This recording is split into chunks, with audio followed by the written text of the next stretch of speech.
할렐루야, 영화교회를 섬기는 윤광서 목사입니다. 오늘도 하나님의 은혜와 평강이 여러분께 가득하시기를 바랍니다. 오늘 본문에서 예수님께서 자신을 미랄로 비유하시며 죽음을 통해 많은 사람을 구원하시려는 하나님의 위대한 계획을 알려주십니다. 이 말씀을 통해 우리도 자신의 욕망을 내려놓음으로써 참된 생명을 얻고 하나님께 영광을 돌리는 삶이 무엇인지를 깊이 묵상하는 시간이 되시기를 소망합니다. 오늘 함께 보실 말씀은 요한복음 12장 20절에서 36절까지의 말씀입니다. 요한복음 12장 20절에서 36절 말씀입니다. 명절에 예배하러 올라온 사람 중에 헬라인 몇이 있는데 그들이 갈릴리 베세다 사람 빌립에게 가서 청하여 이르되 선생이여 우리가 예수를 배웁고자 하나이다 하니 빌립이 안드레에게 가서 말하고 안드레와 빌립이 예수께 가서 여쭈니 예수께서 대답하여 이르시되 인자가 영광을 얻을 때가 왔도다. 내가 진실로 진실로 너희에게 이르노니 한 알의 밀이 땅에 떨어져 죽지 아니하면 한 알 그대로 있고 죽으면 많은 열매를 맺느니라. 자기의 생명을 사랑하는 자는 잃어버릴 것이요 이 세상에서 자기의 생명을 미워하는 자는 영생하도록 보존하리라. 사람이 나를 섬기려면 나를 따르라. 나 있는 곳에 나를 섬기는 자도 거기 있으리니 사람이 나를 섬기면 내 아버지께서 그를 귀히 여기시리라. 지금 내 마음이 괴로우니 무슨 말을 하리요? 아버지여, 나를 구원하여 이 때를 면하게 하여 주옵소서. 그러나 내가 이를 위하여 이 때에 왔나이다.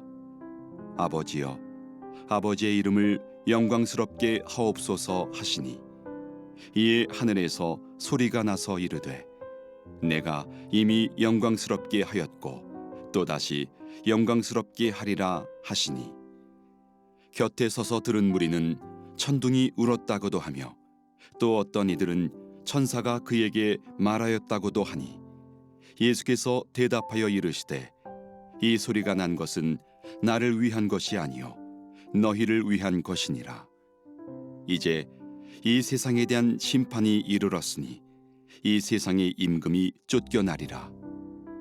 내가 땅에서 들리면 모든 사람을 내게로 이끌겠노라 하시니 이렇게 말씀하심은 자기가 어떠한 죽음으로 죽을 것을 보이심이로라.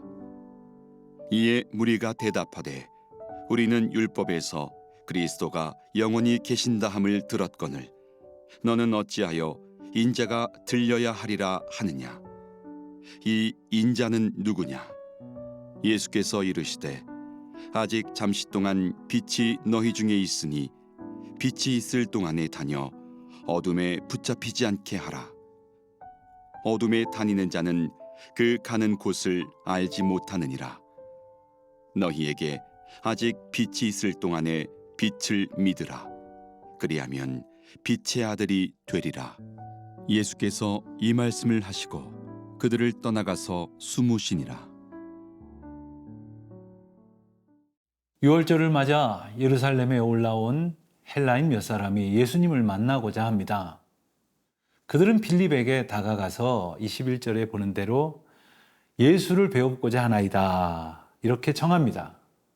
이것은 예수님의 사역이 이제 유대인들을 넘어서 모든 지역의 모든 사람들에게로 그 대상이 확장되고 있음을 보여주는 매우 중요한 장면이기도 합니다.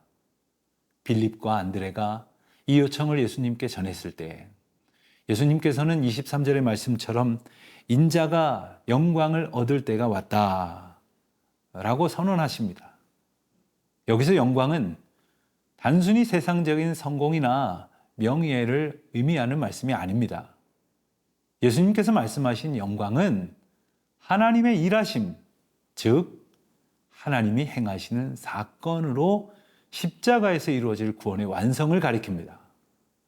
당시의 세상적인 기준으로 볼 때에 십자가는 치욕과 실패로 보일 수밖에 없지만 하나님의 구원의 역사가 이루어지는 영광의 자리임을 우리에게 분명히 보여주십니다.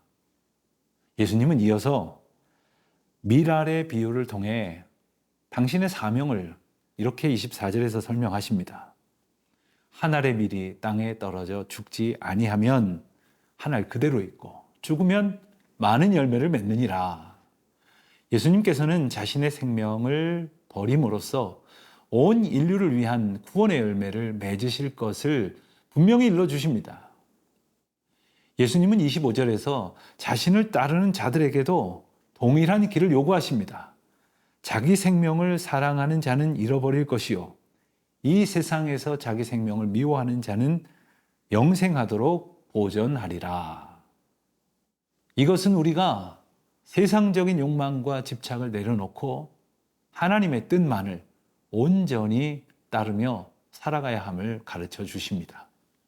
예수님께서는 십자가를 향해 나아가시면서도 그 길이 얼마나 힘든지 진솔하게 고백하십니다. 27절입니다.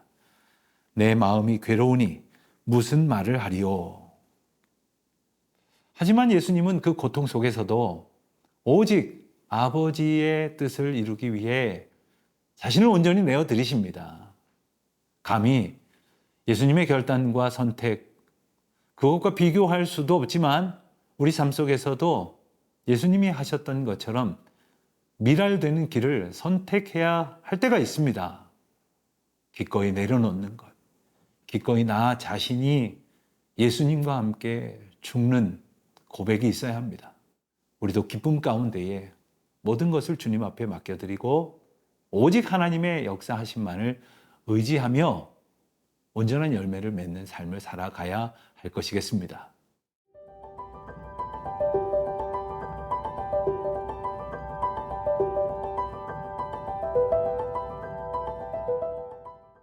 예수님께서는 아버지 하나님의 이름을 영화롭게 하는 것이 당신의 사명이심을 28절에서 이렇게 말씀하십니다.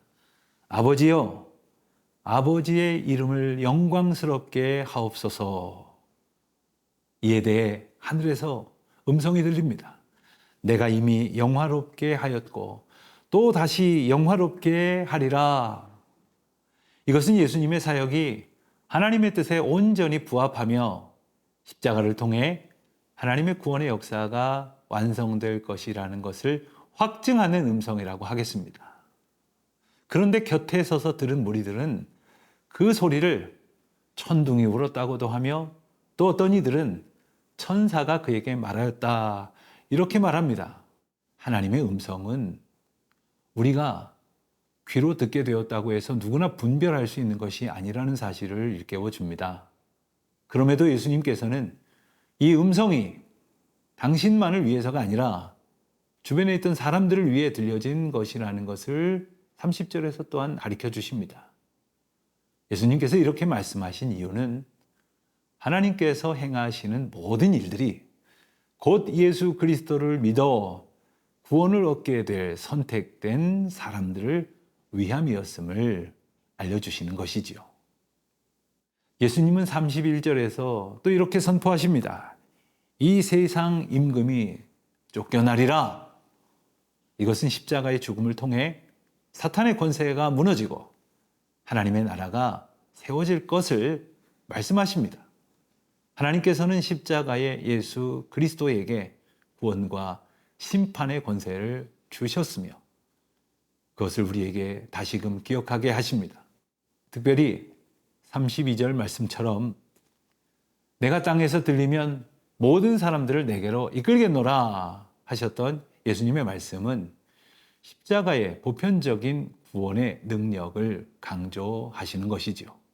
예수님께서는 십자가에서 죽으심으로써 모든 인류를 구원의 자리로 초대하십니다. 이 말씀은 예수님께서 단지 유대인들만의 메시아가 아니라 온 세상 모든 백성들을 위한 구주 되심을 분명히 알려주시는 것입니다.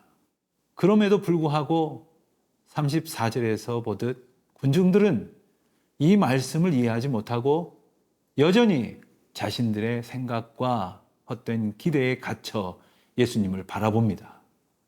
예수님은 그들에게 너희에게 아직 빛이 있을 동안에 빛을 믿으라 권면하십니다. 예수님께서는 자신을 세상의 빛으로 선포하시면서 빛을 따라 살아가는 자들에게 영생을 약속하십니다.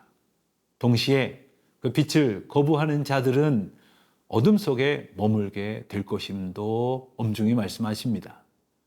이것은 예수님께서 주시는 구원이 단순한 선택의 문제가 아니라 영원한 생명과 어둠의 심판 사이에서 우리가 붙들어야 할 소중한 믿음의 가치임을 가르쳐 주시는 것입니다. 우리의 삶이 예수님의 빛을 드러내며 우리 곁에 함께 살아가는 수많은 이웃에게 그 빛을 전하고 그 빛으로 이끄는 은혜의 전달자가 다 되시기를 소망합니다. 거짓이 가득한 세상에서 진실하고 정직하게 살아가십시다. 미움과 시기가 가득한 이곳에 사랑과 섬김으로 탐욕을 버리고 오직 감사함으로 빛 대신 예수님의 자녀들답게 살아가시기를 주님의 이름으로 축원드립니다.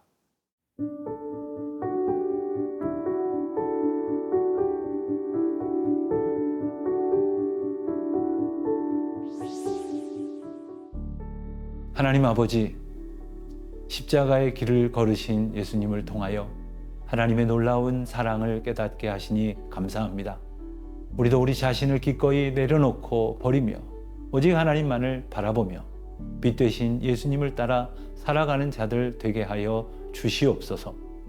세상의 어둠을 물리치고 오직 하나님의 영광만을 드러내는 빛의 자녀 되게 하옵소서. 예수님의 이름으로 기도드립니다.